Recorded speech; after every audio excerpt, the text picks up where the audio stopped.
가정과 교회는 하나님께서 이 세상에 직접 세우신 제도입니다. 교회보다 먼저 세우신 것이 가정이죠.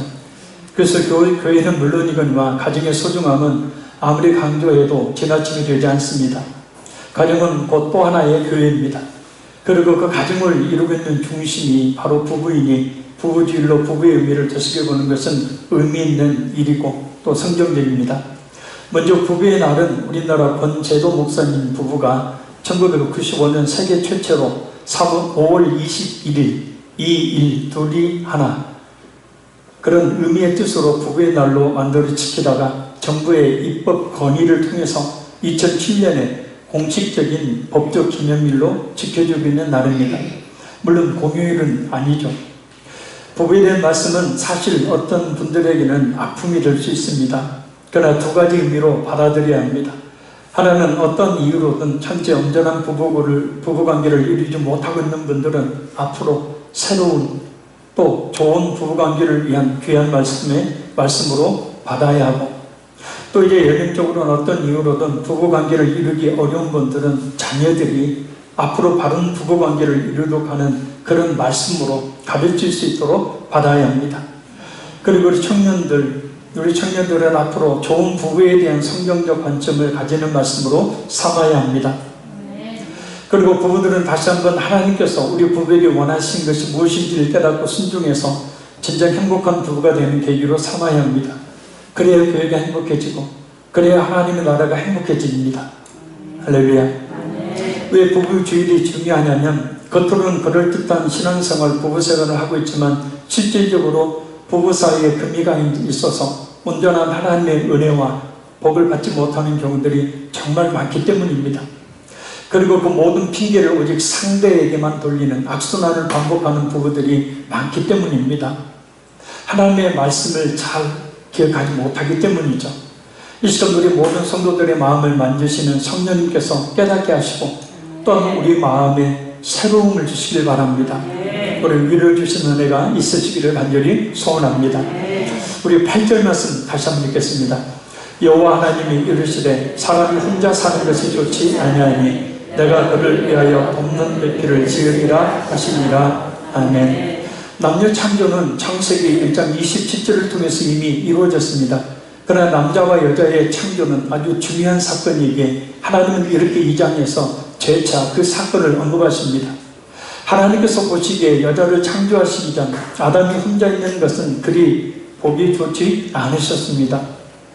요즘에 그 싱글로 사시는 분들이 많은데 특별한 경우가 아니고는 성경적이지 않습니다. 온갖 죄의 유혹과 또 죄악에 빠져 살 수밖에 없습니다. 물론 사회적으로는 용인이 다 되는 것들이지만 말입니다. 그러나 하나님 앞에서 온전한 삶은 되지를 못합니다. 그래서 여자를 창조하신 거죠. 그래서 여자를 창조해 아담과 같이 있는 것을 보시고 창세기 1장 31절을 보면 하나님이 지으신 그 모든 것을 보시니 보시기에 심히 좋았더라 라고 말씀하시면서 아주 매우 기뻐하십니다. 무슨 말씀일까요? 부부는 항상 같이 있어야 된다는 거죠. 떨어져서는 안 된다는 거죠. 그렇다고 부부가 붙어있기만 하는 것을 하나님께서 기뻐하시는 것도 아닙니다. 왜냐하면 하나님께서 기뻐하시는 부부는 아담과 하와가 하나님 앞에 같은 신앙을 가진 모습으로 있는 것처럼 부부가 예수 그리스도 안에 있는 모습이기 때문입니다. 그것을 하나님께서 기뻐하십니다. 그리고 예수 그리스도 안에 있다 하더라도 부부가 주님을 향한 신앙과 헌신에서 하나가 될 때에 또한 기뻐하십니다. 이것을 위해 기도해야 합니다. 안 믿는 남편이나 아내가 있을 때 예수님을 믿도록 위해서 가장 먼저 그리고 가장 간절히 기도해야 합니다. 그리고 그것이 곧 그 나라와 그 의를 위한 일이고 그 가장 먼저 첫 번째 기도의 제목, 그 기도의 제목을 이루기 위해서 기도할 뿐만 아니라 가정에서 철저히 자신을 죽이는 헌신의 모습이 있어야 합니다. 할렐루야. 남편이 예수 믿지 않는데 나는 교회 다녀요. 남들보다 배 이상의 헌신과 수고와 참음과 또 사랑이 없으면 남편 구원할 수 없습니다. 그렇게 되어지면 이게 잘 맞지 않기 때문에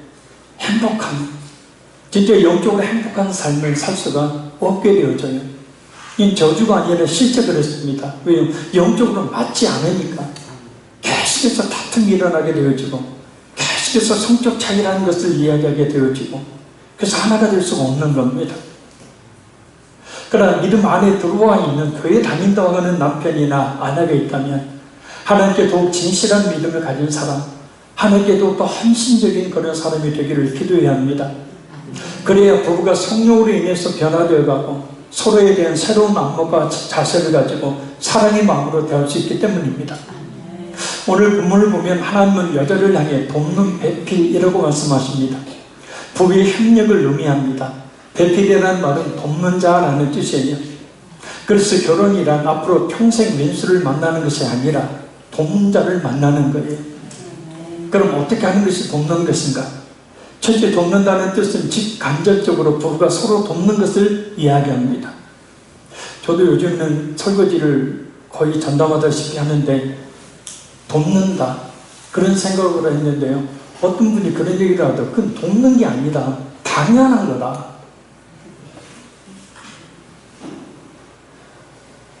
자주는 못하지만 아무튼 집에 있을 때는 하려고 노력을 합니다. 그러니까 모든 일에 있어서 그렇게 서로 돕는 역할을 해야 한다. 그것이 당연한 것이다. 아멘이 풍성해질 때 은혜도 풍성해질 줄 믿습니다. 둘째, 돕는다는 것은 생육과 번성의 조력을 말합니다. 무슨 뜻인지 아시겠죠? 셋째, 돕는다는 것은 생의 긴밀한 반려를 말합니다. 반려란 짝이 되는 동무란 뜻이에요. 친구라는 말입니다. 그래서 부부가 서로에게 생의 반려자, 곧 인생을 살며 서로에게 친구와 같은 존재가 되는 것을 이야기하는 거예요. 근데 그 자리를 요새는 무슨 반려동물들이 다 차지해버렸잖아요. 저를 보십시오. 이 반쪽과 반쪽이 만나면 이렇게 하나가 돼요. 근데 문제는 이 한쪽과 한쪽이 만난다는 거예요. 그래서 이 서로 하나가 되지 못하는 경우가 참 많아요. 한쪽이지만 부부가 서로 자신을 반쪽으로 쪼갤 때, 한쪽이 되면 자신이 남편이 아내든지 서로 자신을 반쪽으로 쪼갤 때 이 하나가 될 수 있잖아요. 근데 둘 다 이 반쪽이 되려고 하는 게 아니라 옹고집으로, 고집은 그럴 때 쓰는 게 아닌데 옹고집으로 그냥 하나가 되기, 하나로만 존재하는 거예요. 권사님, 어이구 오늘 말씀 내 말씀 많이 하고 주무시면 어떡해요? 자, 이것을 전문용어로 성격 차이라고 말하죠. 그래서 하나님께서는 특이한 방법으로 그것을 알게 하십니다. 하나 되는 게 뭔지. 자, 우리 19절에서 20절 보겠습니다. 여호와 하나님이 흙으로 각종 들짐승과 공중의 각종 새를 지으시고 아담이 무엇이라고 부르나 보시려고 그것들을 배에게로 이끌어 가시니 아담이 각 생물을 부르는 것이 곧 그 이름이 되었더라. 아담이 모든 가축과 공중의 새와 들의 모든 짐승에게 이름을 지니라. 아담이 돕는 배필이 없으므로. 아멘. 하나님께서는 각종 짐승들의 이름을 아담에게 짓게 하시려고 짐승들을 아담에게로 이끌어 가십니다. 아담은 각 생물들의 이름을 지어줍니다. 그런데 아담이 각 짐승들의 이름을 짓다 보니까 각 짐승들이 다 모두 암수로 존재하는 거예요. 그래서 아담이 어떤 생각을 하게 됩니까? 아담이 돕는 배필이 없으므로. 이 원어를 보면 아담이 자기에게는 배필이 없으므로 라는 뜻이에요. 그래서 직역하면 그러나 아담은 자기 자신에게 마주하여 도울 자를 찾지 못하였다. 그러니까 하나님이 보게 하시는 거예요. 다 짝이 있는데 나만 없다. 결국 하나님께서는 아담에게 짐승의 암수의 아름다운 모습을 보고 배필을 원하는 모습을 마음을 갖게 하십니다. 하와를 아담의 의사와 상관없이 주신 것이 아닙니다. 아담 스스로에게 원하는 마음을 갖게 하셔서 주십니다. 그래서 부부들도 처음엔 저 사람은 내 사람이야 하는 생각이 드는 거죠. 왜냐하면 하나님께서 그런 마음을 주시기 때문입니다. 보쌈을 당하지 않는 한, 전략적인 혼인을 하지 않는 한, 연애든 중매든 이런 마음이 있다는 겁니다. 처음 볼 때 이런 생각이 들었습니까? 안 들었습니까? 목사님 그때는 몰랐는데 아무리 생각해도 그때 정말 잘못 본 것 같아요. 내가 그때 정말 미쳤었나 봐요. 정말 그랬을까요? 제가 설교할게요. 처음 만날 때 잘못 보고 잘못 생각한 것이었을까? 아니죠. 부부가 뭐라는 것을 제대로 모르고 살다 보니까 그렇게 생각하는 것 뿐입니다. 그럼 부부란 뭔가? 자, 우리 21절, 22절 읽겠습니다. 여호와 하나님이 아담을 깊이 잠들게 하시니 잠들매 그가 그 갈빗대 하나를 취하고 살로 대신 채우시고 여호와 하나님이 아담에게서 취하신 그 갈빗대로 여자를 만드시고 그를 아담에게로 이끌어오시니 아멘. 하나님은 아담을 깊이 잠들게 하셔서 그 갈빗대 하나를 취하십니다. 잘 들어보십시오. 그리고 그 빈자리를 대신 살로 채우시고 그 갈빗대로 여자를 만드셔요. 그리고 그 여자를 아담에게로 이끌어오십니다. 여기서 잠들매라는 말의 뜻은 뭐냐면 통증이 없다라는 뜻이에요. 가만히 그래서 부부 사이는 뭐예요? 통증이 없어야 된다는 거예요. 그 부부 사이에는 서로에게 아픔을 주고 상처를 주는 말과 행동을 해서는 안 된다는 거예요. 따라합니다. 상대에게 아픔이나 상처를 주는 말을 하지 말자. 근데 꼭 이 못된 성품이 꼭 그런 말만 골라서 해. 자존심 팍팍 상하는 말만 골라서 한다는 거예요. 그래서 안 돼. 왜요? 그것은 그 자신에게 하는 것과 똑같아요. 내가 그렇게 하면 상대가 어떻게 해요? 더 세게 나오잖아요. 그럼 다 돌아오는 거예요, 결국은. 동의하시면 고개라도 끄덕여 봐요. 아멘하기 힘들면. 그죠? 자신에게 부메랑에 대해서 즉각 그대로 돌아옵니다. 이 말씀 때문이에요. 만드시고라는 말은 골격을 놓으시고라는 뜻이에요. 곧 여자의 골격은 남자입니다. 여자의 근본은 남자입니다. 이런 소리 요즘 했다가는 큰일 나죠. 그런데 성경적인 것도입니까?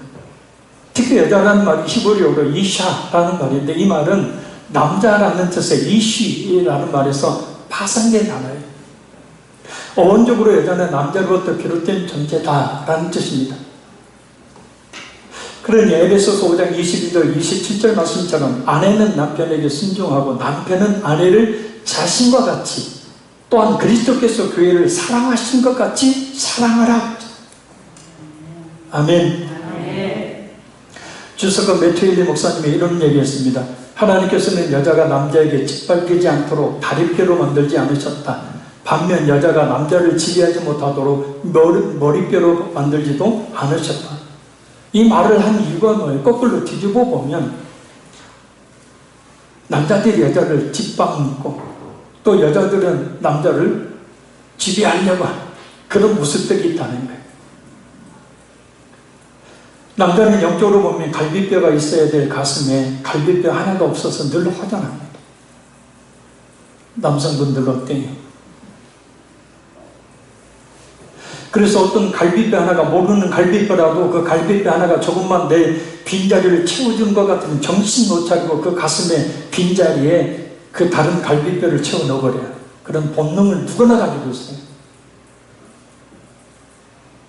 여자 역시 영적으로 빨간 갈비뼈 하나로 만들어진 존재라 늘 누군가에게 기대지 않으면 안 됩니다. 그래서 누군가 자신에게 좀 따뜻하게 그 가슴을 내밀기만 하면 여지없이 그 가슴을 파고 들어가 버리려는 본능을 여자 역시도 가지고 있는 거예요. 물론 원래 자기 자리가 아니라 결국 크나큰 부작용이 생기지만 말입니다. 이게 무슨 뜻일까요? 부부는 서로의 빈 곳을 채워줄 수 있는 존재, 서로 의지해야만 되는 존재. 역으로 하나님께서는 서로 빈 곳을 채워줄 수 있는 존재로 부부를 만드셨고 하나님께서는 서로 의지할 존재로서 부부를 만들어 주셨다는 거예요. 할렐루야. 그래서 부부는 서로 빈 곳을 채워주는 존재, 의지할 만한 존재가 되어야 한다. 아멘이십니까? 이렇게 아멘이 적어요. 자, 우리 23절 읽겠습니다. 아담이 이르되 이는 내 뼈 중에 뼈요 살 중에 살이라. 이것을 남자에게서 취하였은즉 여자라 부르리라 하리라. 아멘. 이 말씀을 잘못서 깨어난 아담이 하나님께로 인도되어 오는 여자를 보자 즉각적으로 그 여자가 자신의 뼈와 살로 지음받은 존재임을 알고 기뻐하는 장면입니다. 이 아담의 고백은 여자인 하와가 자신과 하등에 다를 바가 없는 자신과 같은 존재라는 뜻이에요. 자기 몸이라는 뜻입니다. 연합을 의미하는 거죠. 나누지 못함을 의미하는 거죠. 그래서 부부가 닮는다는 거예요. 재미있는 이야기가 하나 있습니다. 하나님께서 아담에게 하와를 만들어주신 것에 대해서 너무 감사해서 하나님께 감사를 드리며 말했습니다. 하나님, 어떻게 제 아내를 저렇게 아름답게 만드셨어요? 그래야 하나님께서 그래야 네가 사랑할 거 아니냐. 그래서 대화가 진행되었습니다. 어떻게 저렇게 착하게 만드셨어요? 그래야 네가 아껴줄 거 아니냐. 근데 하나님 가만히 보면 제 아내가 좀 맹한 데가 있어요. 그건 왜요? 그래서 하나님이 이렇게 말했대. 그래야 네 아내가 너 같은 남편을 사랑할 것 아니냐. 근데 결국은 뭐예요? 서로 부부란 모자란 존재라는 거예요. 그러니까 부부가 온전히 하나가 되려면 서로 자신이 모자라다. 나는 부족하다. 그래서 인정하고 들어가야 돼요. 그렇게 하나님이 만드셨고 그렇게 하나님이 만나게 하셨습니다. 완벽한 사람은 없잖아요. 그렇죠? 교회도 와보면 뭐 완벽한 교회가 큰 교회야. 저 목사님 훌륭한 목사님. 나도 다 들어가 보면 허물투성, 모자란 투성. 완벽하고 보이는 신앙인 따지고 들어가고 속 뒤집어 보면 허물투성. 우리 인간이라는 존재가 그래요.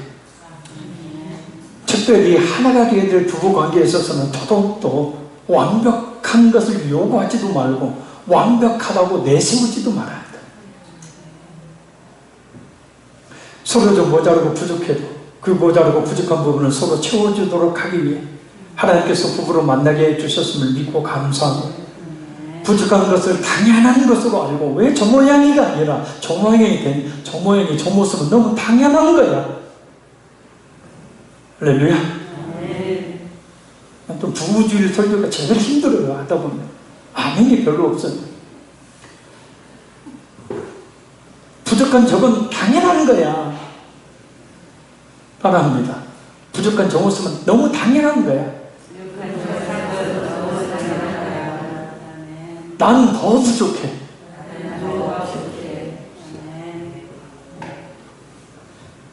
그래서 그렇게 부족한 존재들을 서로 만나게 하나님께서 만나게 해주셨음을 믿고 감사하며 부족한 것을 당연한 것으로 알고 채워주며 산다면 행복한 부부가 더욱더 될 줄 믿습니다.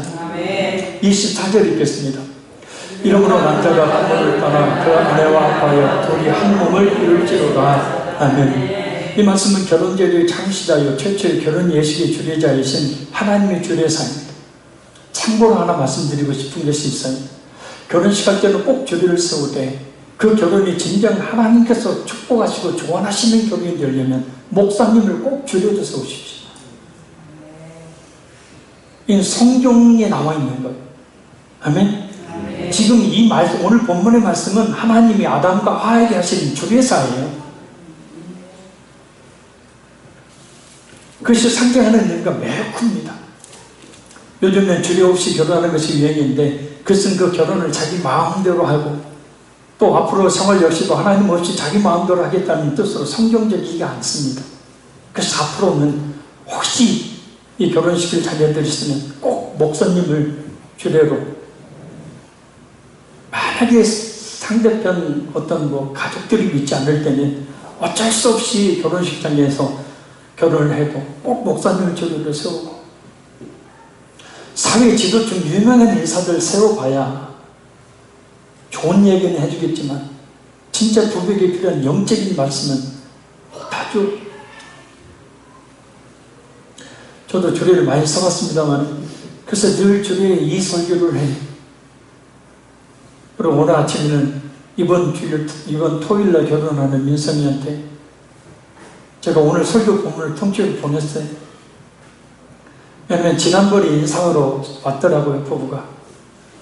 커피숍에서 차를 마시면서 이 이야기를 해줬어요.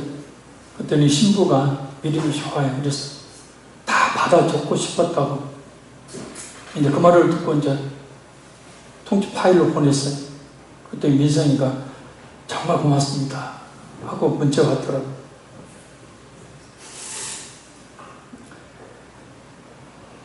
아무튼 부부가 하나가 되려면 남자든 여자든 오늘 본문 말씀처럼 다 본가와 친정을 떠나요. 아멘. 부모님께 온갖 정성을 다해 효도를 해야 하지만 그보다 더 중요한 것은 부부관계. 그러기 위해서 가장 먼저 부모의 그늘에서, 형제의 그늘에서 벗어나야 합니다. 왜냐하면 이전에 살던 부모의 영향에서 벗어나지 않으면 부부가 하나 되는 것은 정말 어렵기 때문입니다. 이것은 하나님의 말씀입니다. 아멘. 그리고 부부가 한 몸을 이루어야 한다는 것은 크게 세 가지 측면에서 하나가 되어야 한다는 것을 이야기합니다. 첫째는 육체적 결합을 잘 이루어야 한다는 거예요. 이 의미가 무엇인지 잘 아실 겁니다. 근데 문제는 일반적으로 부부들이 육체적 결합만 이룬 것으로 온전한 부부가 되었다고 착각하는 거예요. 그때부터 진짜 부부관계가 시작되는 것이고, 부부란 육체적인 결합으로 이루어지는 것이 아닙니다. 왜냐하면 하나님께서 그 육체적 결합을 허락하신 것은 첫째는 자녀를 위해서, 둘째는 헛된 정욕 피하도록 하기 위해서, 그리고 셋째는 가장 중요한 육체적 결합을 통해서 정신적 결합을 하도록 위해서예요. 그래서 두 번째는 영적 결합을 이루어야 합니다. 이 영적 결합이라는 것은 아담과 하와를 하나님께서 맺어주셨듯이 우리 부부를 사랑이 맺어주신 것이 아니라, 오고 가다가 서로 눈 맞아서 만나는 것이 아니라 하나님께서 맺어주신 관계임을 확신하는 것을 말하는 거예요. 그냥 우연히 만나는 것이 아닙니다. 서로 사랑해서만 만나는 것이 아니라는 거예요. 하나님께서 그 섭리 가운데 만나게 해주신 겁니다. 이것을 부부는 서로 확신해야 합니다. 그래서 서로 남이 아니라 자신의 영혼 깊은 곳에서 아담이 하와가 자기에게 온 것을 보고 이는 내 뼈 중에 뼈요 내 살 중에 살이라라고 얘기했던 것처럼 또 다른 나임을, 또한 하나님께서 온전하지 못한 나를 위해서 나의 반쪽으로 만나게 해주신 존재임을 확신함으로 하나가 되어야 합니다. 그렇게 하기 위해서 아주 중요한 것이 하나 있어요. 초등학교에서 배우는 산수, 그 산수 위에 보면 분수가 나오죠. 몇 분의 몇 한기 분수잖아요. 근데 분수는 여기 보세요. 분수는 몇 분의 몇, 이 분모와 분자가 있잖아요. 근데 만약에 이 똑같은 분수를 더하게 되면, 분수 더하기 분수를 하게 되면, 예를 들어서 둘 다 똑같이 3이라는 분모가 있으면 그냥 쉽게 분모가 하나가 되죠. 권사님 졸지 마세요. 그리고 그냥 분자는 어떻게 해요? 더하기만 하는 거예요. 그죠? 저는 수학을 잘 못했어도 이 정도는 압니다. 분모가 같으면 분자는 그냥 더하기만 하는데, 근데 분모가 틀려버려요. 아래가. 그럼 어떻게 돼요? 두 개를 쏙 곱해야 돼요. 그리고 이 분모하고 이 분자하고 또 곱해야 돼요. 그러고 난 뒤에 이 분모하고 또 이 분자하고 또 곱해야 돼요. 그러나서 또 뭐 둘이 더해야 돼요. 복잡해집니다. 이게 무슨 뜻일까요? 부부가 서로 진실되게 예수를 믿는 믿음이라는 공통 분모가 밑에 있으면, 아멘? 그리고 말씀이라는 공통 분모가 밑에 부부 가운데 있으면 그 위에 분자와 같은 자신의 생각이나 가치관이나 여러 가지 환경이나 여러 가지 여건들이나 상황들이나 이와 같은 것들은 공통 분모가 있기 때문에 분자는 그냥 쉽게 하나가 될 수 있다는 거예요. 곧 생각이, 성격이 쉽게 하나가 될 수가 있다는 거예요. 근데 교회를 다니는데도 불구하고 그렇게 늘 성격 차이로 싸우고 다툰다. 꼭 주일날만 오려고 하면은 막이라는 놈이 싸우게 만들죠. 저도 전에 그랬어요. 주일날만 오려면 그냥 싸우게 만들어요. 그래서 나가! 교회 나는 안 가. 내가 교회 가는가 봐라. 왜요? 진짜 진실되고 확실한 믿음의 결여예요. 마귀가 교회 안에 가정들이 바로 세워지게 되면 교회가 바로 세워지게 되고 하나님의 나라가 이루어지기 때문에 가장 기본적인 이 제도인 가정을 파괴시키고 그 가정 내에서 부부의 관계를 틀어놔버려요. 근데 서로에게 진실된 믿음이라는 공통분모가 있게 되어지면, 그죠? 서로 위해서 기도하고, 아까 말씀처럼 그냥 생각 다른 것이 당연한 거야 라고 인정하고, 그래서 기도하게 되어지면 얼마든지 쉽게 하나가 될 수 있다는 거예요. 이게 바로 영적 결합이에요. 세 번째는 정신적 결합입니다. 마음이 하나 된 것을 이야기해요. 흔히 성격 차이를 많이 이야기하죠. 도저히 안 맞아서 못 살겠다. 성격 차이가 나도 너무 난다. 실제 이런 당연한 사람들의 고통과 아픔이 어떤 것인지 저도 충분히 이해합니다. 그러나 부부는 하나님의 창조의 섭리 안에서 한 몸으로 예비되어 있었지만 육적으로는 각자가 이 30년 이상을 따로따로 살았던 사람들이에요. 서로가 도저히 같을 수가 없는 전혀 다른 환경과 생각, 가치관의 차이 속에서 살다 만납니다. 그래 성격 차이가 나는 것은 너무나 당연한 것인데 오히려 성격 차이가 없는 것이 이상한 거예요. 다 속아서 결혼하잖아요. 왜요? 내 성격 누르고 데이트할 때는 결혼하기 전까지는 성격 누르고 감추고 숨기고 그렇게 돼야 하잖아요. 그러니까 참 잘 맞는 것 같다. 근데 결혼하고 나면 아니죠. 감췄던 것들이 드러나요. 그래서 요즘들 60, 70, 80대도 이혼하는 사람들이 늘어난 이유가 뭐예요? 이제는 그렇게 못 살겠다라는 거예요.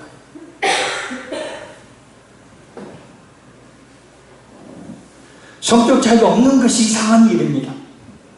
그래서 부부란 그 차이를 극복해 결국 하나를 이루어가는 관계를 말하는 것인데 아까 영적인 연합, 부부의 하나가 될 수 있는 유일한 길과 방법은 둘 다 진실하게 예수님을 믿는 방법에는 없어요. 아무리 어떤 치유프레임가가 치유를 받아도요 며칠 지나면 또 마찬가지입니다. 진실한 믿음 가운데 서로 기도하는 부부가 되어지면요 진짜 행복한 부부가 될 수 있어요. 그러면서 믿지 않는 남편이나 아내가 있으면 또 앞으로 그럴 사람을 만나기를 원한다면 반드시 진실한 믿음을 가진 사람. 아멘. 그래서 엄청난 큰 축복을 받고 출발하는 거잖아요.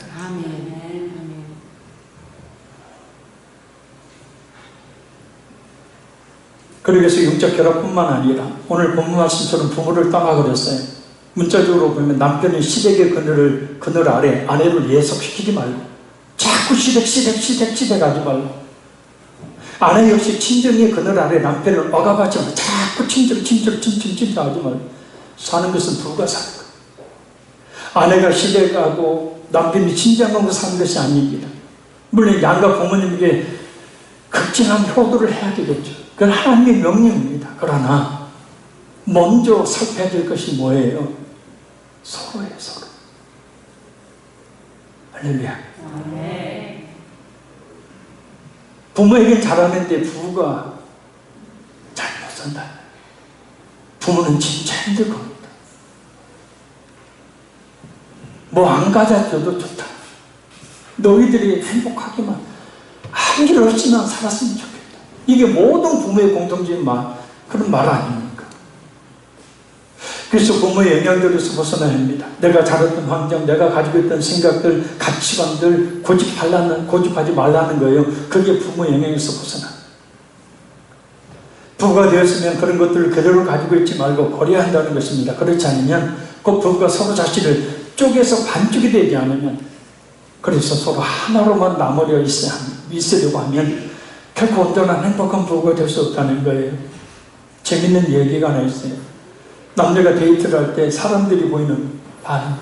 첫째, 잘생긴 남자와 미모의 여자가 데이트를 할 때 사람들이 이렇게 참 잘 어울리는 한 쌍이다. 환상적이에요. 둘째, 못생긴 남자와 미모의 여자가 데이트를 하면 저 남자 보기보다 참 능력있네. 셋째, 잘생긴 남자와 못생긴 여자가 데이트를 하면 저 여자 돈이 많은 거고. 넷째, 못생긴 남자하고 못생긴 여자가 데이트를 하면 두 사람 정말 사랑하는 거야. 아담 부부는 어디에 속한 커플 같을까요?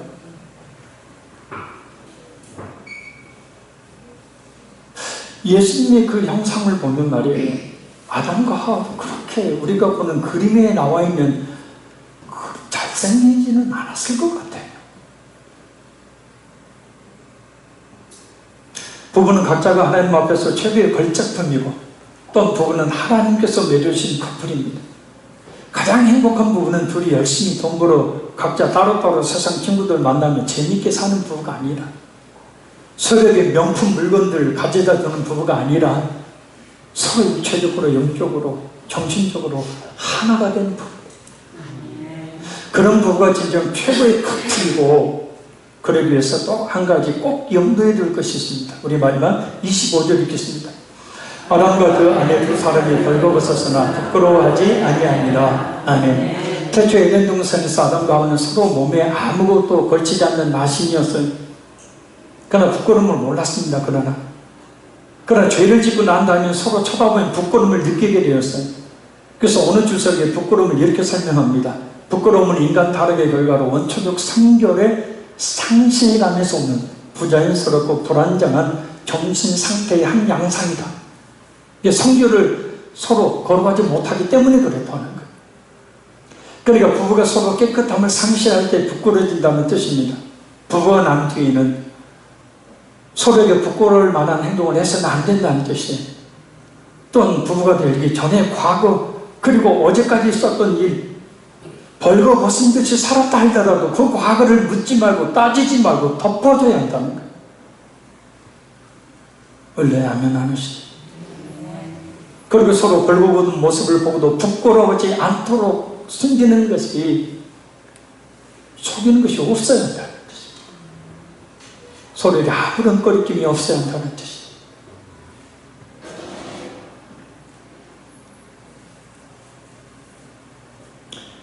결혼전 말씀드립니다. 할 말이 너무 많은데, 그래서 결혼을 앞둔 예비 부부가 있으면 꼭 저한테 좀 보내주세요. 아멘. 저한테 좀 보내주세요. 부부가 뭔지를 성경적으로 어떻게 살아야 되는지를 확실히 가르칠게요.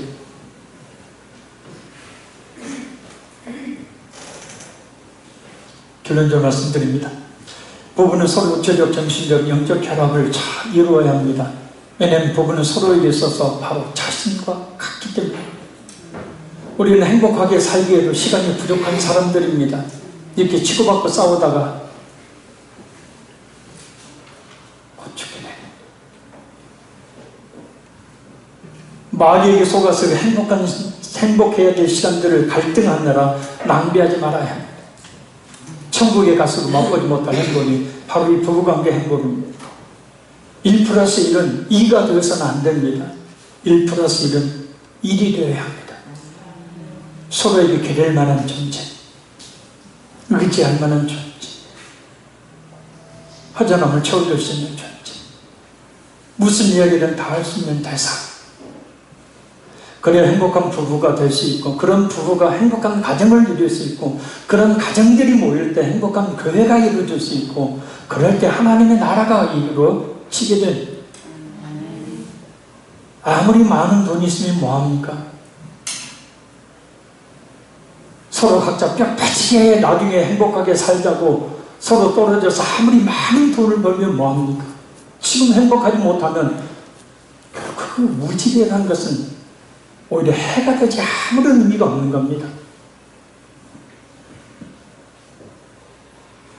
자녀들 역시 마찬가지죠.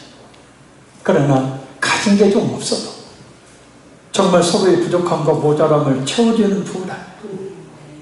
정말 행복한 부부이고, 그것이 정말 하나님의 축복이 아니겠습니까?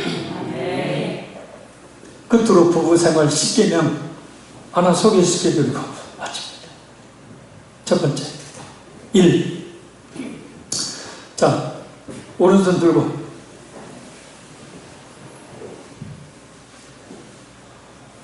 두 사람이 동시에 화내지 마세요. 집에 불이 났을 때 이외에는 고함 지르지 마세요.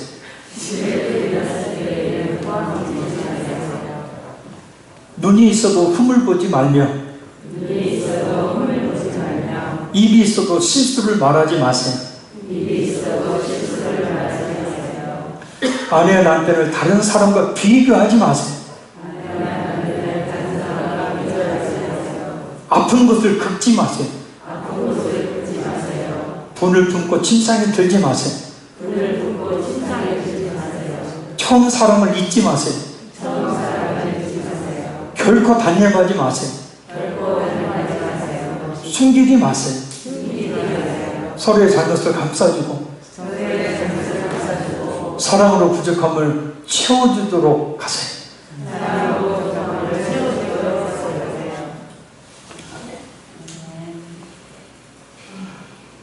기도하겠습니다.